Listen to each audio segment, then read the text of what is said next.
You're listening to the Vision to Hear podcast. Today's podcast is on salt. Are you salt in the world? Thanks for tuning in. Enjoy the show.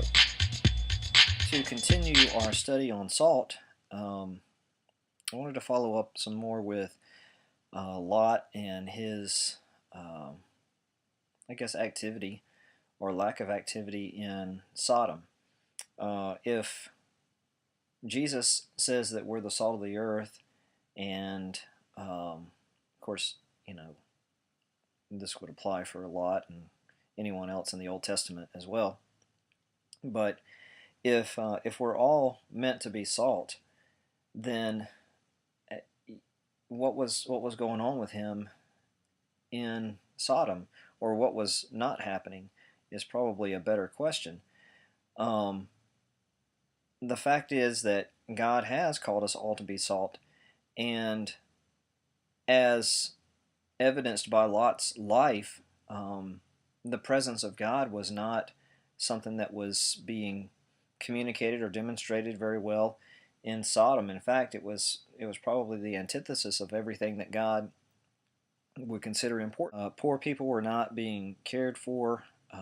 Visitors and strangers were being taken advantage of, raped, killed, and that was the kind of outcry that had come before God.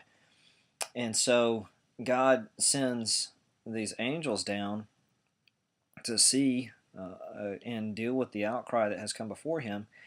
And here is a man, Lot, who is living in the midst of all of this and seems to be somewhat unaffected by it, and certainly doesn't seem to be doing anything about it. He just sort of seems to just be there, and that is sort of interesting to me, because in some ways that's exactly where many of us are, is that we're in the midst of all of this stuff, and there's certainly an outcry going to God, and yet do we hear that outcry? Do we do anything about it? Are we willing to do anything about it? And Lot certainly was aware of everything that was going on. In fact, when the strangers came to the city and wanted to stay in the middle of the city, which is where the visitors would have slept, and was also the sort of central part of town, the town square, and it was designated for that place for visitors to go, because no one would welcome them into their homes, and that was the place where these visitors or guests would be attacked and raped and perhaps kidnapped and sold into slavery or whatever. And so here is Lot, who is aware of that and welcomes these strangers into his home because he doesn't want them to be put in that kind of position.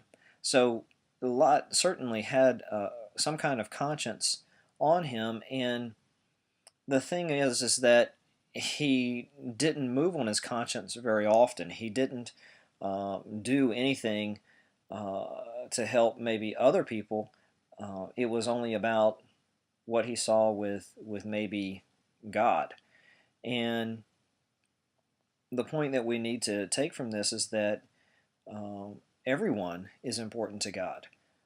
Every person is important to God, which is the whole reason why God even listens to Abraham and allows Abraham to work down and say, okay, let's move from 50 people to 10 people, because God really doesn't want to destroy the city.